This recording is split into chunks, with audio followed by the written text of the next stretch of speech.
Las componentes radial y transversal para la velocidad y la aceleración son convenientes cuando el movimiento de una partícula se describe en coordenadas polares. Recordemos que las coordenadas polares son un sistema que nos permiten determinar la ubicación de una partícula. Recordemos que estamos en movimiento rectilíneo, la partícula puede ir trazando o va trazando en general una trayectoria que es una curva en dos dimensiones, y entonces la posición de la partícula en cualquier instante la podemos definir en las coordenadas polares mediante el radio, que es la distancia desde un origen fijo de referencia hasta la partícula, y el ángulo θ, que es el ángulo que forma el radio con respecto a un eje de referencia. Estos dos valores nos definen las coordenadas polares de la partícula. Entonces, partiendo de las coordenadas polares, pues se define el eje radial, que como su nombre lo indica, está alineado con el radio a lo largo del cual encontramos la partícula con respecto al origen de referencia. Entonces lo denominamos el eje radial. Y definimos entonces un vector unitario que nos indica la dirección y el sentido positivo del eje radial en un instante dado. La convención es que el sentido positivo del eje radial va desde el origen de referencia hacia la partícula. Ese será el sentido positivo del eje radial, y pues será el sentido del vector unitario en la dirección radial que he denotado n sub r. Se define también un eje transversal, el cual es perpendicular al eje radial, y pues es conveniente definirlo como un eje ortogonal. En ingeniería normalmente trabajamos con ejes ortogonales, y el sentido positivo del eje transversal pues es conveniente definirlo a 90 grados en sentido antihorario con respecto al eje radial. Entonces tenemos los ejes radial y el eje transversal, y se define el respectivo vector unitario en la dirección transversal, n sub θ. Entonces, si escribimos la posición de la partícula de manera vectorial, pues entonces el vector de posición de la partícula vendrá definido por la magnitud, que es la distancia a lo largo del eje radial con respecto al origen de referencia, r, esta distancia r, multiplicado por el vector unitario en la dirección radial. Eso nos da el vector de posición de la partícula. Entonces aquí podemos definir ese vector r, ¿sí?, como la posición de la partícula de manera vectorial. Ahora bien, si estamos interesados en determinar la velocidad de la partícula, pues ya hemos discutido que la velocidad es la derivada de la posición con respecto al tiempo. Entonces eso implica que debemos derivar la expresión para el vector de posición de la partícula en componentes radial transversal. Entonces aquí tenemos este producto de un escalar, el radio, por un vector unitario. Entonces tomamos la derivada del primero, r punto, el punto recordemos que nos indica la primera derivada de una cantidad con respecto al tiempo. Entonces tenemos r punto por el vector unitario radial más r por la derivada del segundo con respecto al tiempo. El segundo término de este producto, el segundo factor de este producto es un vector unitario móvil. Miremos que a medida que la partícula se desplaza a lo largo de la curva, pues la dirección del eje radial va cambiando. Entonces eso implica que el vector unitario radial tiene un cambio con el tiempo, tiene una variación, una derivada con el tiempo. Y ya hemos discutido antes cómo podemos determinar la derivada de vectores unitarios móviles con respecto al tiempo. Entonces, si hacemos la analogía de este vector unitario n sub r con el esquema en el cual derivamos la derivada de unos vectores unitarios genéricos que los habíamos denominado n sub a y n sub b, pues podemos decir que el vector unitario genérico que habíamos denominado n sub a lo podemos hacer análogo al vector unitario n sub r en este esquema que les presento aquí. Y pues habíamos visto que la derivada del vector unitario n sub a es igual a θ punto, la velocidad angular con la cual rota el sistema de ejes móviles, por el vector unitario n sub b, que en este caso podemos hacerlo análogo a el que estoy denominando aquí n sub θ. Entonces por eso podemos decir que la derivada del vector unitario n sub r con respecto al tiempo es igual a la velocidad angular θ punto con la cual gira el sistema radial transversal por el vector unitario n sub θ. Reemplazando esta expresión aquí en la derivada del vector unitario n sub r, obtenemos la expresión para el vector de velocidad de la partícula en componentes radial y transversal. Miren, tratemos de interpretar físicamente qué significa cada uno de estos términos. Entonces, la componente radial de la velocidad, la voy a denotar V sub R, miremos que nos mide la variación o la velocidad con la cual se aleja o se acerca la partícula con respecto al origen. Si hubiese un observador aquí parado en este origen y mirando hacia la partícula a lo largo del eje radial, pues esa sería la velocidad R punto con la cual percibiría que la partícula se aleja o se acerca con respecto al origen fijo. Entonces esa es la componente radial, y pues será positiva esta componente radial si la partícula se aleja del origen, de acuerdo a como hemos definido el sentido positivo del eje radial, y la velocidad radial será negativa si la partícula en un instante dado se acerca hacia el origen fijo. Ahora miremos la componente transversal de la velocidad. Esta componente la podemos visualizar fácilmente si nos remitimos al movimiento circular. Consideremos una partícula cuya trayectoria es un círculo. ¿Sí? En este caso, si tomamos como origen fijo el centro del círculo, pues el eje radial, como lo hemos definido, siempre va desde el origen fijo hacia la partícula. Ese será el eje radial.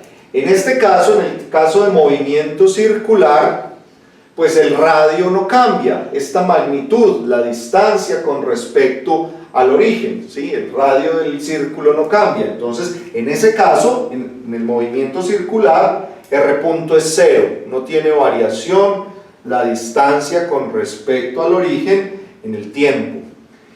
Pero miremos que la componente transversal, que es siempre perpendicular a al radio, ¿sí?, tiene una magnitud cuyo valor es el radio por teta punto, que es la velocidad angular con la cual gira el sistema de ejes radial, ¿sí? Entonces, en este caso, radial transversal, entonces, en este caso podemos ver que la velocidad de la partícula pues es debida a su movimiento circular, o otra forma de decirlo, es debida a la rotación de los ejes radial y transversal con respecto al origen de referencia. Entonces, la componente transversal de la velocidad la podemos interpretar como el aporte a la velocidad de la partícula por el efecto de la rotación con respecto al eje al origen de referencia. Ahora bien, si deseamos determinar las componentes de la aceleración, pues recordemos que la aceleración es la derivada de la velocidad con respecto al tiempo. Entonces, eso implica que debamos derivar cada una de estas componentes. Entonces, para la componente radial de la velocidad, de nuevo tenemos dos términos. La derivada de un producto será la derivada de R punto con respecto al tiempo, que es R2 puntos, por el vector unitario radial sin derivar, más el primero sin derivar, R punto, por la derivada del segundo factor, que en este caso es el vector unitario radial. Entonces tenemos n sub r punto, que ya sabemos cómo escribirlo. Para la componente transversal de la velocidad tenemos un producto de tres factores. Entonces debemos derivar cada uno de los factores y multiplicarlo por los otros dos sin derivar. Entonces tenemos R punto por teta punto por n sub teta más R teta 2 puntos por n sub teta más R teta punto por la derivada del vector unitario en la dirección transversal.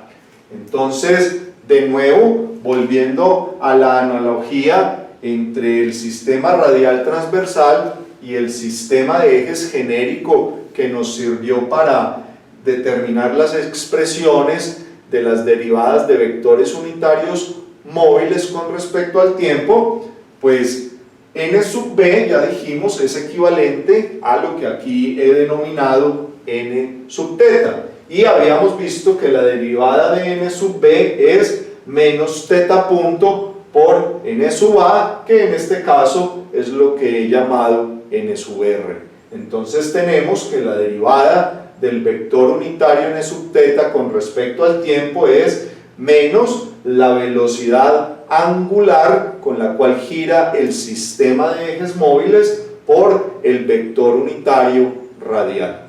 Entonces reemplazamos estas dos expresiones para las derivadas de los vectores unitarios y factorizamos los vectores n sub r y n sub teta.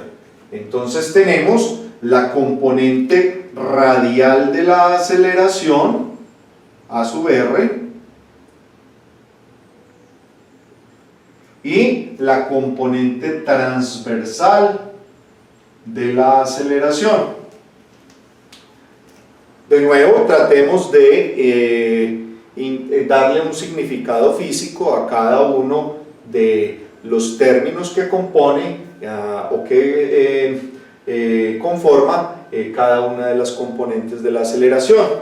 Entonces tenemos R2 puntos, la segunda derivada del radio con respecto al tiempo. Entonces, de nuevo, pues esa será la aceleración con la cual la partícula se mueve a lo largo del eje radial. Si un observador fijo, de nuevo, se ubica en el origen de referencia, pues vería que la partícula a lo largo del eje radial se está deslizando con esta aceleración R2 puntos, ¿sí? Nos mide la aceleración con la cual varía esta distancia al eje radial.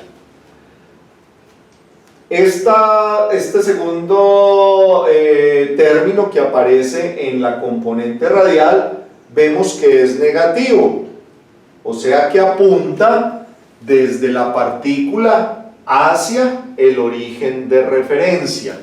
Entonces, miremos que este término siempre es negativo, θ punto es la velocidad angular, que de nuevo será positiva de acuerdo a cómo se han definido estos ejes, si es en sentido antihorario, y pues diremos que es negativa si el sistema gira en sentido horario. Pero aquí vemos que al elevarse al cuadrado, pues el signo de la velocidad angular no aparece, y r, que es la distancia desde el origen a la partícula, siempre es positivo. O sea que este producto rθ punto cuadrado siempre será positivo. Por este negativo, pues vemos que este término siempre será negativo, o sea que apuntará desde la partícula hacia el origen de referencia. De nuevo, este término lo podemos visualizar si consideramos el movimiento circular de una partícula. Entonces, en el movimiento circular, pues R2 puntos es 0 al igual que R punto, porque el radio, la distancia al origen, no tiene variación con respecto al tiempo, pero pues sí aparecería este término que es Rθ punto cuadrado. Ya dijimos, negativo siempre apunta de la partícula hacia el origen de referencia, y pues aquí podemos ver que este término, esta aceleración, es la aceleración normal o centrípeta que aparece debido al giro de la partícula con respecto al origen de referencia. Entonces vemos que este segundo término podemos interpretarlo como el aporte a la componente radial de la aceleración por el efecto de la rotación de la partícula con respecto al origen de referencia. Ahora miremos la componente transversal de la aceleración. Entonces la componente transversal tiene estos dos términos. Miremos el primero, Rθ2 puntos. Entonces, de nuevo, este término lo podemos visualizar fácilmente si nos remitimos al movimiento circular de una partícula. De nuevo, si el radio no cambia, entonces 2r punto θ punto sería 0, ¿sí? R punto no cambia. Entonces, como componente transversal solo tenemos Rθ2 puntos.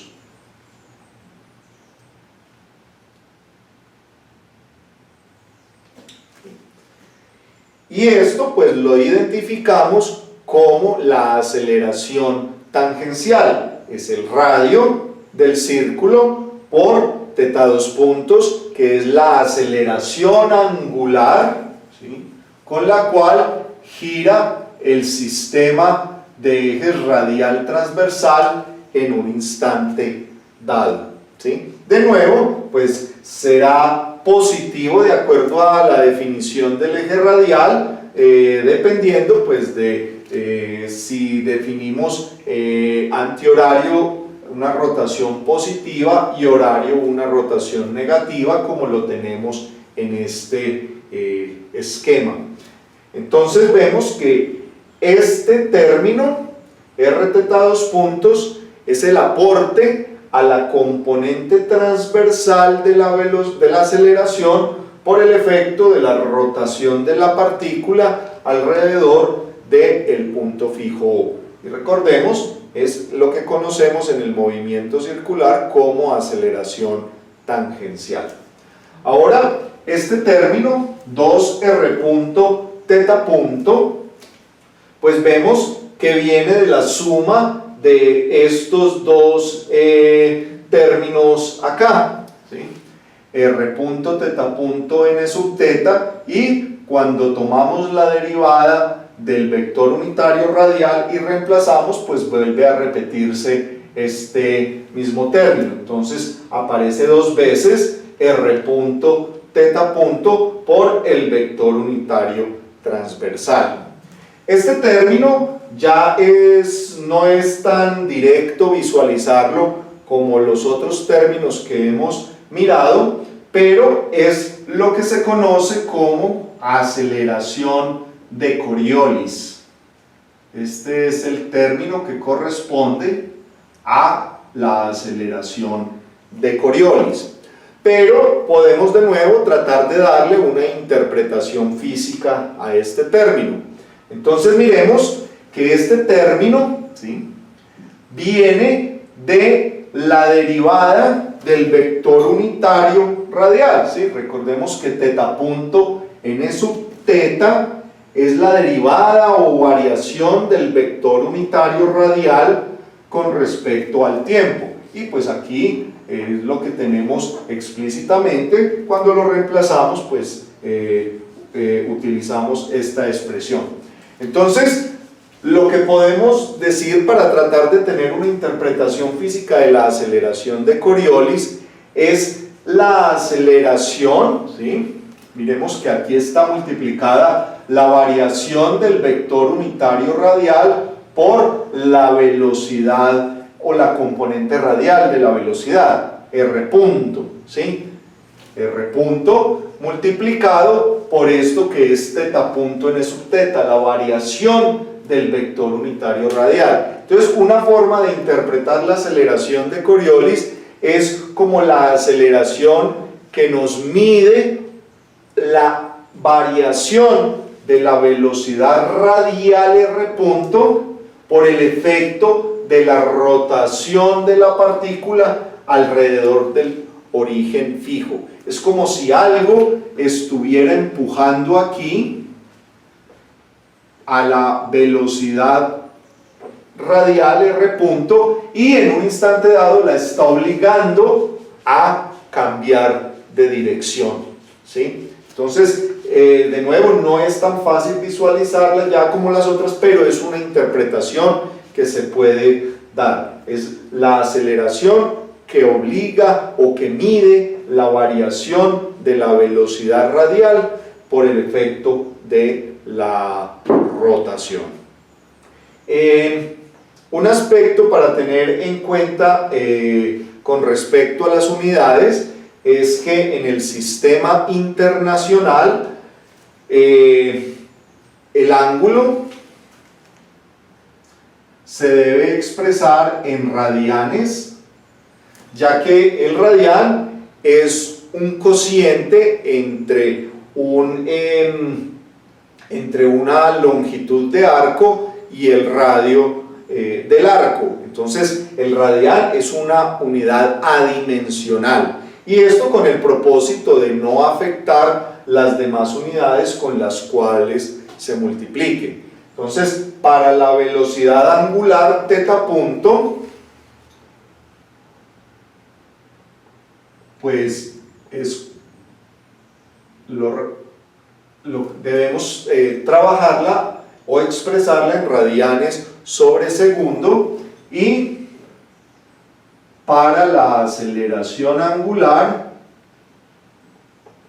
las unidades deben ser en radianes sobre segundo cuadrado, de nuevo para que al multiplicar por las unidades con las cuales se combinen, pues no se afecten esas unidades.